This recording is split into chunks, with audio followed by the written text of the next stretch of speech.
Hey guys, CJ Collier here. If you don't know who I am, well, I was a UPS driver and I built a portfolio of over 90 doors in less than 5 years. And now I teach working class professionals to do the same. Today, we are here in Kansas City doing one of our trips. And I have my lovely Kara, who's one of our mentees, here to share a little about her story of her real estate journey and one of her properties. So Kara, before getting into real estate, where are you from and what did you do? I am originally from California and I ran a construction company. And did you have real estate experience before you joined us? None at all. What made you want to be a part of real estate? I've just always felt drawn to real estate, properties, just buying stuff. And I honestly, because I've been in construction for so many years, I don't have retirement. I don't have insurance. I don't have those things that normal people have when they grow older. And so in the beginning, real estate was more of a retirement thing for me. What about it did you see was the most valuable? Like the strategy, our strategy is cash flow. What about that drew you into real estate? Well, your strategies teach the BRRRR method. And I want to build a portfolio. And so I want to buy and hold. Mm-hmm. And your strategies specifically talk about buying the worst property, fixing them up, and renting them out, and then getting them refinanced and doing it over again. And so to me, that makes the most sense. And you come from that construction background, so you can see the process play out.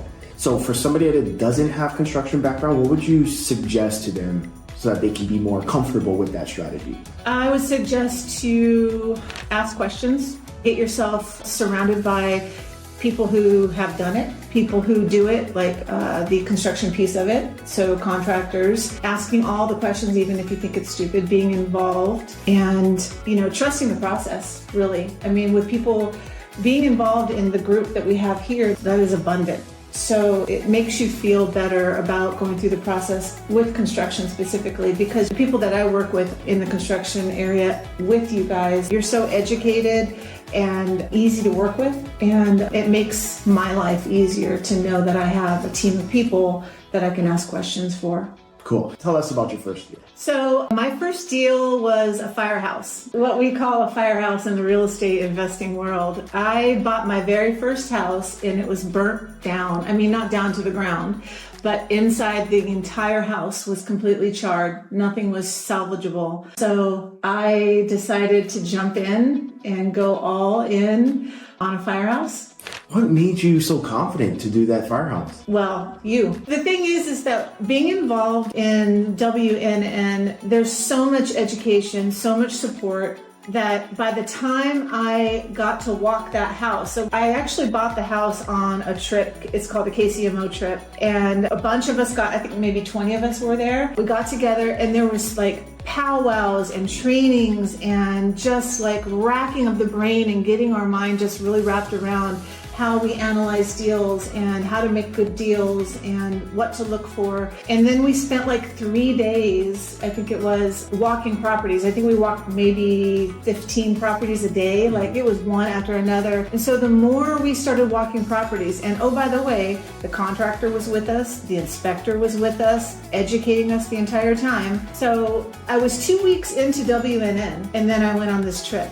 And by the time, I was scared before the trip, I was scared. During the trip, I was scared, oh no, I don't know if I could do this. That's a lot of, money to spend. By the time the end of the trip, which was the last day, we walked the firehouse. And I walked into that house and I was like, it's mine. That's my house. I'm getting this house. And I remember there was a recording walking through. Somebody was saying, hey, Kara, would you buy this house? I'm like, yeah. Yep, I would buy this house, and I sure did. I didn't know I was going to, but... You want to break down the BRRRR for them? So we're now going to start with the buy side.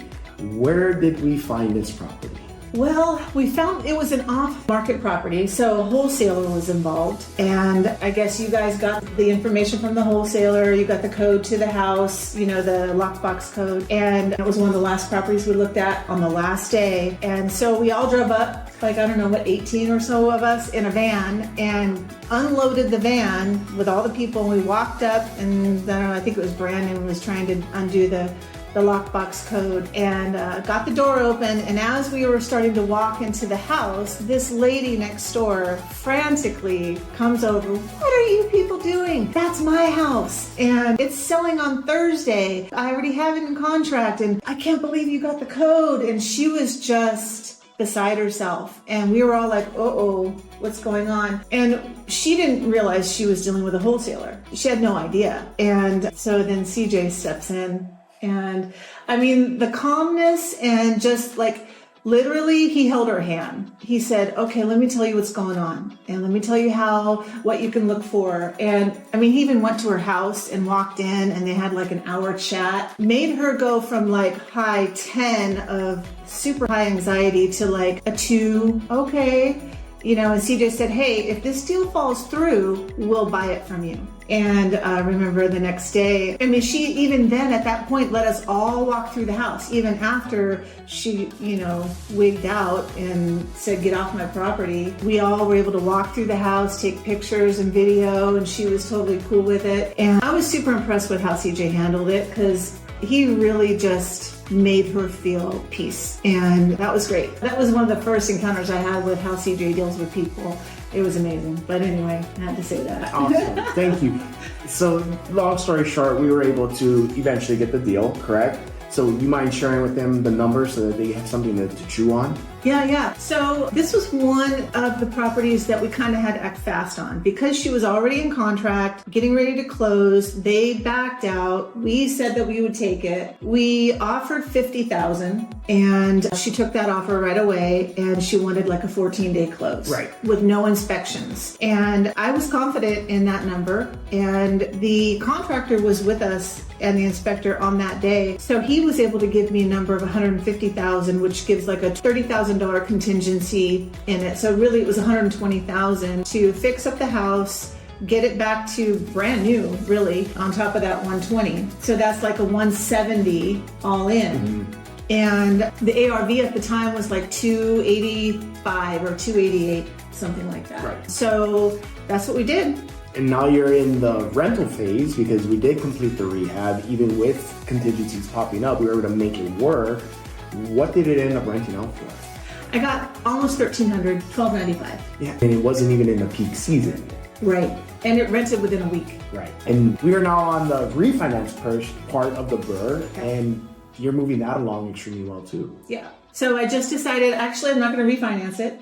I'm going to take a HELOC out on it and then buy another property. Beautiful. Yeah. So now you can step into the final R, repeat, and do it all over again. That's right. So what would be your best tip of advice for somebody who might be willing to do that risky firehouse play on their first deal? I think my first tip is get a private money lender. On a firehouse, because it's a long rehab, it took like a little over a year, almost a year and a half to do the full rehab. Mm-hmm. And I would say that if you have a private money lender, you don't have to pay monthly interest payments every month while you're doing that rehab, and it's going to be a lot better. That would be my first one, and I have one more. Ask questions and get involved with the construction phase. Know what they're doing. So for me, because it was so comfortable, and I was comfortable with the contractor, like I slept really well every night. Like I had zero problems with what's happening in that house. Are they taking my money? Are they doing what they're supposed to be doing? None of that happened. I actually took the position of, I'm just gonna let them handle it. And I did that. And there were some times where I should have asked questions like, what are you doing here? And why is that happening? And when is this gonna get done? So I think me being more involved would have been a lot